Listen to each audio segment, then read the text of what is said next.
You get a call that your buyer wants to terminate the contract because of an easement that they've known about the entire time. I'm sitting there trying to contact and track down the attorney's office to answer these questions. I'm calling the listing agent. I'm calling the county for records. It's 9 a.m. Almost panic, right? Almost panic. Sheer panic. It is panic, yeah. While I have a 10:30 appointment. All right. Welcome back to the Regulated Realtors podcast. I'm Jennifer from Connecticut, and we are so glad you're here. Whether you're a realtor, an entrepreneur, a parent, or someone who's simply trying to keep all the plates spinning, today's conversation is going to be for you. Have you ever had one of those days where you wake up feeling calm and then an email comes across, or a deal changes, or someone spills the coffee? Or, before you know it, you're rushing, snapping, wondering why you feel overwhelmed. Maybe it's the opposite. Maybe you've been pushing so hard for days that suddenly you just can't. You stare at your computer, avoid your to-do list, and wonder where your motivation went. If you've experienced either of those, guess what? You're not alone. We're here, right here with you. Today, we're going to talk about something that has given each of us language for what we've experienced, the nervous system ladder. So that's those feelings of high highs and low lows. And before we explain any of the science behind it, we're going to do something a little different. Each of us are going to walk through a real day in our lives as realtors, because really the truth is we don't move up and down the ladder every few months. We move up and down the ladder multiple times a day. I can't stress that more. By the end of this episode, our hope is that you're going to walk away with more compassion for yourself, understanding, more awareness of what's happening around you inside your body, and some tools that can help you find your way back to connection. So let's dive in. Courtney, do you want to share a little bit about like a normal day for you and something that's maybe moved you up and down your ladder? Absolutely. I'm Courtney from South Carolina. So every day is totally different. You all know that if you are also listening as a real estate agent, but you can start the day. We start high anyway. As soon as you wake up, you're high on alert with what you're supposed to be doing. You've got a list that you may or may not, if you're like me, have added to at 2 a.m. in the morning, and you're like, I got to get this done. You're sending emails, you're sending out follow-up text messages, and then you start. So a normal day would be, obviously I have 2 kids, so they're out the door by 7:00, and we're like, whew, okay, that rush. That was the peak. We've got them to school, and then we think we can calm down. And then recently, just went through this the other day, and you get a call that your buyer wants to terminate the contract because of an easement that they've known about the entire time. But they have so many questions, and so then it starts this ping, you're peaked back up. We're spiraling. I'm sitting there trying to contact and track down the attorney's office to answer these questions. I'm calling the listing agent. I'm calling the county for records. So, you just kind of start this process of trying to fix this problem that just happened at 9 a.m. Almost panic, right? Almost panic. Sheer panic. It is panic, yeah. While I have a 10:30 appointment. So I'm on the phone trying to get ready, as ready as I'm going to be for that day. And then you head out the door and to try to meet clients for a showing or a listing appointment. So you got to move on to the next thing. You got to move on. Like you can't, you're panicking, but then you're like in survival mode, right? Because you have to move on to the next. Mode. And then they have, your next client's opening the door, and you got to put a smile on, and you got to let all of this that happened at 9 a.m., that's got to go, right. Even though it's still ringing in your pocket and it hasn't gone away, you have to put it out of your mind and try to remain calm and focus on your appointment. And then, as soon as that door shuts in your car, it's back to that 9 a.m. problem. But, so that's not specific, but that is a normal day. And so then, throughout that process, you're just going from one state to the next, right? Because you're just moving up and down. Absolutely. Can you talk a little bit about like how you're like feeling? Like, are you recognizing where you're at and I do think that Maybe this. maybe you before doing regulation and then you like today Oh, the hitting this old, problem? yeah, the old me, yeah, like before actually being aware, would stay on high alert the whole day. But now I'm able to take a step back, breathe, just sit in it for a second, as hard as that is. And I think that's been the number one thing that I've had to realize is just sitting in the discomfort of it all and not being able to control every second. But also with that control is asking for help, asking that listing agent, hey, I really need your help on this. Whereas the old me would just be trying to fix it by myself. So Right. I think awareness and then letting go of control in That's where I great. can. That's great. What That's about you, awesome. Jen? Yeah. Yeah, that is a very, very familiar day to me. Totally get that.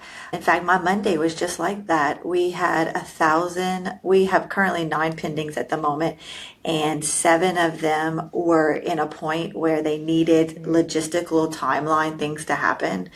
One, and our transaction coordinator slash assistant is out of town at the moment. So so we were I'm like, panicking I for know. you. I feel, I'm like, what can we do, Jen? What do we need to do? no. So every part of the day that was planned to actually lead generate, get more business, continue this business that we need to run was more like on let's keep everything afloat and not start from scratch by letting all of these, cancel. So we had one on Monday that they were so excited. We had their house about to come up on the market. They were under contract, and an issue that they knew about going into it was completely resolved because of so many things that is so clear for me that they're just making this decision to cancel the contract and walk away out of fear. So it's so interesting because I'm like, Wes and I are like, how do we teach this regulation stuff to our clients? Like, how do we know that they're safe? This is going to be okay. It's so far beyond our own regulation. Like, we have to extend what we know. We now have a moral obligation to tell the world. Right. Yeah, That's that's so awesome. crazy. Yeah, because it's So, not just about regulating ourselves. Our clients need that so much. yeah. How do you do that though? How do you regulate or help your clients realize that, like kind of calm them down if that makes sense? Like, is there certain tactics that you use or is it just you I being think face calm? to face is important. So we did cancel the contract. We sent them all the cancellation documents, but we did not cancel their listing because our local MLS rules are that if you cancel your listing, then you have to wait until it expires to relist it. And Ah, we're meeting with them tonight, and we're hoping that when we can get face to face with them, show them the big picture, look at them in the eyes and tell them, then they will ultimately make the decision that's right for them. And it might be to cancel the contract. We already right. did, but it might be that. But we just put their house temporarily off market because I don't know that that's really what they want. Like, I really feel like their heart's desire is this new house and this new path. There's just going to be some hard that has to happen, some uncomfortable along the way. So I'll let you know. But for what's always worked is getting in people's faces, looking them in the eyes, and say, "You can trust me. Like, this is gonna work out. It's gonna be good for you." And if Right. it doesn't work out, we're here for you. And I think that's a hard thing for them to kind of process and understand, having an agent and having someone that cares about them so much. Not everyone does, but you truly do care You want about it their to work out decision then. either Yeah, you want way. it to work Yeah. out for them. And Yeah. knowing that you're not just here for the sale, right? I think that's like the Exactly. important thing. Like you want them to truly make the decision that's right for them.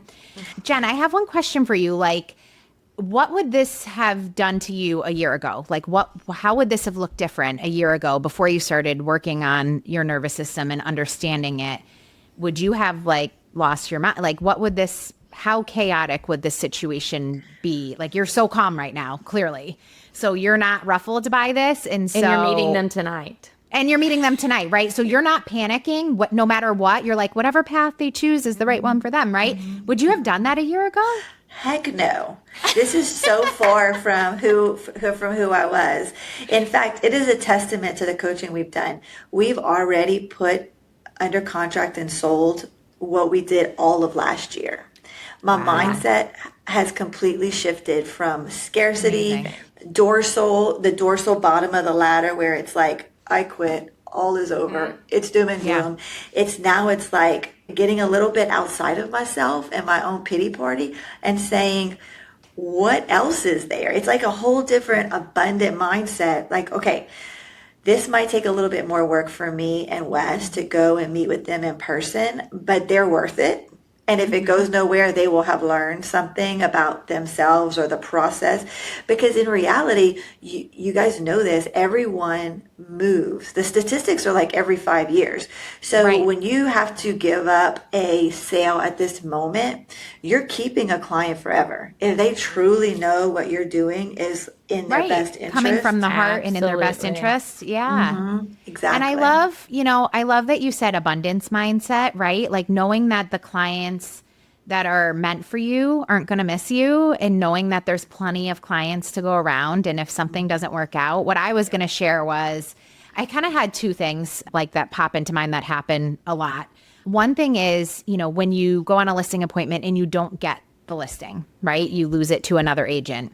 And I think immediately we feel like me a year ago when that would happen, you feel so, and this happens, right? Like we're going on listing appointments all the time, right? So this can happen. Like I do, Oh, yeah. fortunately, obviously we win a good amount of them, but you can't win them all, right? And so I immediately attack myself and I'm like, what did I do wrong? How did I miss this? Spiral, days, weeks, Yep. just Questioning like myself. questioning what could I have done differently? This was me a year ago, right? And now I'm like, I gave it my all. I do always ask for feedback and I ask if there's anything I could have done differently or whatever, but I take that and I move on. Like knowing abundance mindset, knowing what's meant for me is not going to miss me. And, knowing that there's plenty of clients to go around and there's, who wants to work with me and who's attracted to me will work with me. And that's okay. And maybe I'm not for everyone and that's fine. Right. And before I would think I needed to be for everyone. And so just learning that. And then I think I was telling you guys about this, but I had an open house this weekend and it was really slow. We had two groups come through. And again, we all know we have those open houses, right? That they're slow. And, client was like, kind of disappointing, and immediate, like, I think a year ago I would have gone on the defense. Well, it's okay. Like, I'll host another one for you. Don't worry. Like, we'll, trying to make it better, smooth it over. And I just kind of sat back, took it in, and then, gathered my facts. Every open house I checked with my coworkers, I checked with agents in the area, and because I was a little bit outside of my normal, area. And, what I come to find out is like, hey, every open house was slow. We're leading in. This is for us here in this area. It's very slow this time of year. We're heading in. School just ended. We're heading into the 4th of July holiday. Everybody goes on vacation. It's like quiet town around here. Or if they're not on vacation, they're just thinking about like spending time with their families, having picnics, parties, etc. So I think just knowing, like gathering that information so I can intelligently talk to my clients and talk them off a ledge and be calm for them and say, this is normal. This is what happened around. We got two. And actually of the two, both of them were very interested in the property and one ended up offering on the property. So like you were legit like this. Like, On the like when ladder. she asks, your heart sinks, Yes, right? your So like heart when sinks, you feel so- when yeah. they ask you like, oh, like that was so bad, your heart sinks and you're like, oh, it was bad. Like in your head, you're like, oh, it was bad, It was bad.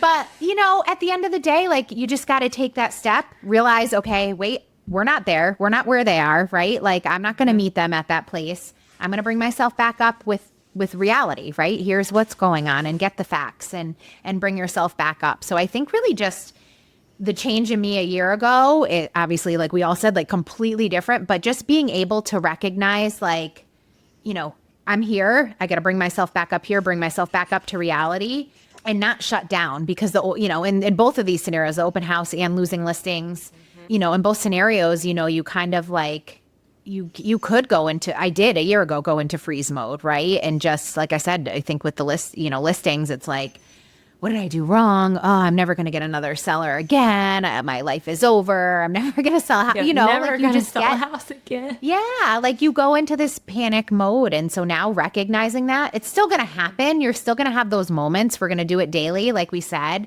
but being able to recognize it and move through it quickly is where, where we really become better, right? Jen, you said, like, I've got all these houses under contract. What I did last year, I'm already under contract for that. Like, that's because you're working more efficiently through those, I believe, through those phases and not creating these low lows where you're stuck in freeze for weeks, Absolutely. months. Yep.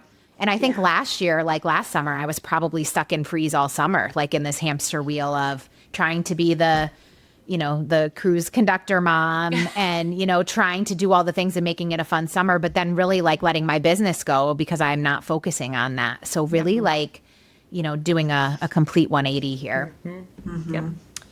Jen, can you like explain like this? We were talking about this ladder and like What is the ladder? We're moving up and down in these states. Like, does everybody have a ladder? Like what does that look like? Yes, every nervous system has a ladder, and the healthiest version of ourselves moves up and down the ladder. So we're not meant to stay in one specific stage. We're going to do a super simple breakdown of it. You can nerd out on this stuff, which Jennifer and Courtney and I certainly have. But just for a basic understanding of it, the middle of the ladder, there's 3 rings in our simple ladder. The middle of the ladder is the ventral, the regulated stage of it, because that's like kind of our home base. This is where we feel safe, we feel connected, we feel present, curious, creative. You might hear people say flow state. We can solve problems instead of reacting to them. We can listen, we can laugh, we can have hard conversations without feeling threatened. Like you were saying, Love Jennifer, that. with Yep. your sellers at the open house. It's not because everything is perfect, but it's because we're connected. The top of the ladder is the sympathetic, the fight or flight. And I think if you're like us, if you're a realtor or an entrepreneur who your workday is 24 hours around the clock, but you decide to take a weekend or maybe even a Sunday off, which is the healthiest thing that I personally think that you can do, you're going to get back into the office, if you're like me, on Monday, and you're going to feel the sympathetic stage. You're going to feel a fight or flight. You're going to feel go. Your body is like hitting the gas pedal because there's so many things that you need to do. It's an incredibly helpful place to be. I actually really enjoy the sympathetic because I feel productive. I like to be, going nonstop, Go. and I just love it. However, the bad part of it is that it shows up to Wes, to my assistant, to my children, to the people, and even my clients. I will be a short conversation with them because I have something else to do. So it's You got to not move on like to the next. Yeah. Yes, it's not hitting me. This is hitting me too deep, Yeah. Jen. I feel like I'm there right this week specifically. How many of you at home are like, ooh, you're hitting too close, Jen. Hitting too close. I love it. Keep going. Familiar. Yeah. Yeah. And Courtney, that was what you needed whenever you were bouncing from 9 o'clock problem to 10:30 person back to 9 o'clock problem. You had to go into that fight or flight because that's the one that handles all the emergencies. That's the ring of the ladder that has to get beep done, like you have to Love hit, that. you have to go there. Yeah. The bottom of the ladder is where I find myself like at night after a whole long day, or even in the middle of the week whenever everything is go, go, go, or I feel connected and ooey and gooey. I will get to a place where I go into shutdown. The bottom of the ladder is called dorsal. That's the shutdown. Think of this as your body's brake pedal. After enough stress, your nervous system says, I don't have any more energy. This can sound like, I can't. I'll do it tomorrow, or I'm over it. You have ever said, I'm over it. I don't even know where to start. It might look like scrolling your phone, avoiding emails, canceling plans. We do a lot of that. Yes. Wanting to be left alone. I mean, I'm a mom of a toddler, so this one feels very real to me. But like, I'll go take a bath and in comes a 3-year-old, or I'll go read a book in my bed and in come, like, I don't have that. And I need to, figure out a way to carve it out for myself. It's not that it's a bad thing, it's just a normal part of the healthy climbing up and down of the ladder. And when we're aware, so we could get more in detail of it, but when we're aware of where we are on the ladder, that's when we can recognize and have a little compassion for ourselves. Like if you happen to talk too quickly to a client, you can say, whoa, Jen, they're not in your sympathetic state. You need to connect with them. They're people. And then you can slow down and breathe into it instead of being judgy for who you Right. are.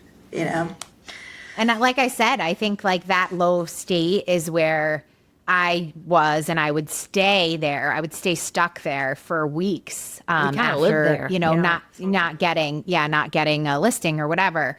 And now I recognize it really quickly when I'm like the scrolling hit home to me, right? Like if I'm stuck and I'm like I'm you're avoiding, you're not trying to do, and I catch myself and constantly trying to bring myself back to like that middle. And again, like you said, Jen, right? I think you said it's healthy to go.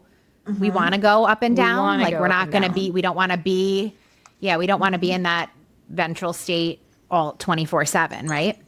That's right. And if you caught our last episode, listeners, Jennifer talked about how she normally wakes up in the sympathetic state. So what's a practical tool, Jennifer, that you use to get back into the connected ventral state? So I like to do like a breathing technique. So breathe in, hold it, and then breathe out. And I do that multiple times, like on my morning walk, just as I start my walk, just to bring myself back, like just to realize, okay, like there's no fires. The day just started, to kind of like start my day off on the right foot. And I do that for a good, like, I don't know, 5 minutes or so of my walk, at the very beginning. And sometimes even at the end before I head back into the house. And I know like kids are probably up. Well, not my daughter, she sleeps in, but knowing that my son and my husband, are awake and are going to start asking questions and want to talk, right? So I just try to like set myself up for success when I enter the house and start my day. Yeah. What about whenever you're in the dorsal? Like, I know you still do go to that stage, and thankfully we don't hang out there too long.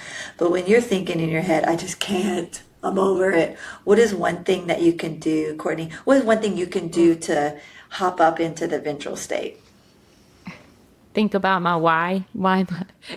Just give myself a second to, like Jennifer said, it's not a fire. It feels like that at the moment, but just looking at your surroundings and say, okay, why am I here? Why am I doing this? Refocus my why. And sometimes you do just have to keep pushing through. And yeah, it's hard. We're not going to sit here and say that it's easy to come out of that, because I feel like would you say that that's where most real estate or entrepreneurs would stay? Or do you think that we stay on the high end? Where would you say we stay most of the time? Are they on the high and then burn out? And then I burn bet out. you Burn like out. a lot That's of right. people Yeah. are on the high and then they burn out, right? Because they're go, putting out putting out fires left and right, and then they burn out and they crash, and then they're at the bottom because they can't function, because now they've created this. And that's what when I was talking about the hamster wheel, like that, Hamster wheel. right? Yeah, Like I've it's like used your that. top bottom, and I was never really in that middle. Like I couldn't figure out that middle. And I think one thing that I like. Oh, go ahead. Yeah. Court. No, I was going to say listening to a podcast. Like if I know that I'm just burnt out, I'm like, I need some energy. I need some juice. I really will. Like last year, I started getting in the room with other people, and like you girls or like Emily's program, getting in the room with them, and it's an instant lift. So and it's like, okay, I've got this. I can do this. It just reaffirms that I know where I am. We're recognizing that we're at the bottom, but we've got to bring ourselves out of it. And I think that's one of all that we all did. So you guys know it's my walks. Like even if I have to do it in the middle of the day, at the end of the day, Court, what is it for you that will get you out of one of these states quickly? Like, is it putting your feet in the grass? Is it like, what's one tip that you could give a listener? I just say going outside, and for me, it's sitting in my swing. Yeah, that's right. You have your porch yes. swing. Oh, I love my I porch love that. swing. Now, am I the best at putting my phone down the entire time? No, but I'm working on it. I have not mastered the silent walks, and I'm trying to be better at just silence in general, but I have a hard time with that. But just sitting on the porch watching the cars go by. I Love mean, that. just and That's just good. having a second to breathe and Sounds listen so to the simple. birds. It does, and it sounds so crazy. But it's hard to do because of It's hard to because of do. technology. But if you do it, I promise you, listeners, try it. Absolutely. Rocking in it, like looking your surroundings, like it will. I promise it'll change your day. Jen, And what's especially your? when you start go ahead. doing it. Well, now I'm sorry, to interrupt, but people No. will look at you like, "That's so easy. That doesn't Right. make a big difference. Why are you doing that? Try it. Right. Don't knock it till you try it." And Jen, what's your go-to? What's your go-to, like, for listeners, like if they need to get out of one of the states, whether they're at the top or the bottom of their ladder, like what do you think is a really good way to bring them kind of back? Especially from dorsal, getting active. So the inclination is to want to just stay still or kind of hide. For me, a bath at that time would not be helpful. It would be more helpful for me, and I have, even if I put the 3-year-old Quinn in the stroller and go for a walk, or even, I mean, to have control over it is important. It's not as helpful whenever he wants to walk too, because then it gets me a little bit less safe feeling. Yep. So at that point, I would say, hey, kids, or Wes, keep an eye on Quinn. I'm going for a walk. And then connecting with that movement, the forward movement, connecting to the sounds that I hear, whether it's the birds or the traffic or anything, and then seeing other neighbors walking and looking them in the eye and connecting, because that is what that middle state is connection. It's just, it feels horrible to say it out loud. It's just hard to connect with a one-sided toddler, even though I just love him so much. Whenever I'm in, when I'm in dorsal, it's hard to like bring myself up out of that, because where I am and my level of growth, I have so much more to grow. It's just not very helpful for me. That makes sense. Right. Well, as we wrap up today, here's what we hope you'll remember. The goal isn't to stay calm all the time. Healthy nervous systems move. So sometimes you'll need the energy of the sympathetic state to negotiate a contract, solve a problem, or get your family out the door on a Monday morning. Sometimes life is going to leave you feeling very depleted, and nervous system, you may slide into shutdown. And neither of this one makes you a bad realtor, a bad spouse, or a bad parent. It's simply our invitation for you to notice where you're at. And instead of asking, what's wrong with me? Maybe ask yourself, where am I on the ladder today? Awareness is going to create your next step and your choice. And with practice, we can all learn to find our way back to the place of connection, where we think a little more clearly, we love people better, and we lead our businesses with more peace. So we hope you listen. We hope you took away something, and we'd love to hear where you are on the ladder. And if you're enjoying these conversations, be sure to subscribe so you don't miss any future episodes. And every week we're going to be exploring what it's like to be regulated realtors. Yay. Bye.